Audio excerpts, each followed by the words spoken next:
আসসালামু আলাইকুম রহমতুল্লাহ। প্রতিবারের মতোই আমি আছি শহীদুল ইসলাম। সো আজকে আপনাদের সামনে ফ্রিল্যান্সিং সম্পর্কে কিছু বিষয় তুলে ধরবো ইনশাল্লাহ। সো ফ্রিল্যান্সিং হলো এমন এক অন্য যাত্রা যেখানে আপনার দক্ষতা আর পরিশ্রমের মাধ্যমে নিজের ভবিষ্যৎ নির্মাণ করতে পারেন। সো আজকে আমরা এমন কিছু ইতিবাচক প্রশ্ন এবং সেগুলোর উত্তর সম্পর্কে জানবো যা আপনাকে উৎসাহিত করবে এবং আপনার ফ্রিল্যান্সিং যাত্রাকে আরো সমৃদ্ধ করে তুলবে।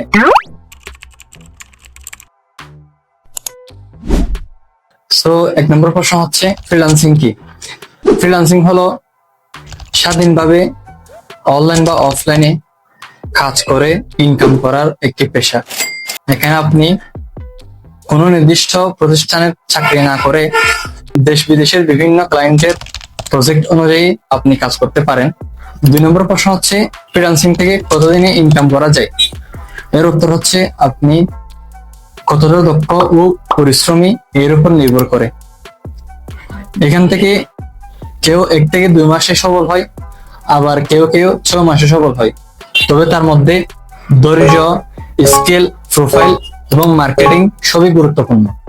3 নম্বর প্রশ্ন হচ্ছে এখান থেকে কতটুকু ইনকাম করা সম্ভব?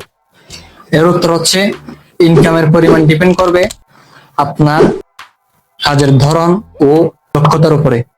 এক্স্যাক্টলি একজন দক্ষ ফ্রিল্যান্সার মাসে 100 থেকে $300 পর্যন্ত আয় করে থাকেন। আবার বাংলাদেশের অনেক ফ্রিল্যান্সার মাসে লক্ষ টাকার উপরেও আয় করে থাকেন। 4 নম্বর প্রশ্ন হচ্ছে একজন ছাত্র বা ছাত্রীর জন্য ফ্রিল্যান্সিং করা কি আদৌ সম্ভব? এর উত্তর হচ্ছে হ্যাঁ, অবশ্যই সম্ভব, যদি আপনি টাইম ম্যানেজমেন্ট ও নিজের ফোকাস ঠিক রাখতে পারেন। তবে যে স্টুডেন্ট হিসেবেও একজন সফল ফ্রিল্যান্সার হওয়া সম্ভব। তার চেয়ে বড় কথা হলো এটি ভবিষ্যতের ক্যারিয়ার গড়ার একটি বড় সুযোগ। 5 নম্বর প্রশ্ন হচ্ছে ফ্রিল্যান্সিং এ কয় প্রকারের কাজ করা যায়? উত্তর হচ্ছে ফ্রিল্যান্সিং এ অনেক রকমের কাজ করা যায়, তবে তার মধ্যে অনেক প্রফেশনাল হচ্ছে 1 নম্বর ডিজিটাল মার্কেটিং, 2 নম্বর হচ্ছে গ্রাফিক ডিজাইন, 3 নম্বর হচ্ছে ওয়েব ডেভেলপমেন্ট, 4 নম্বর হচ্ছে কন্টেন্ট রাইটিং, 5 নম্বর হচ্ছে আপনার ভিডিও এডিটিং। সো আজকের মতো এখানে বিদায় নিচ্ছি। দেখা হচ্ছে আবার নেক্সট কোনো ভিডিওতে।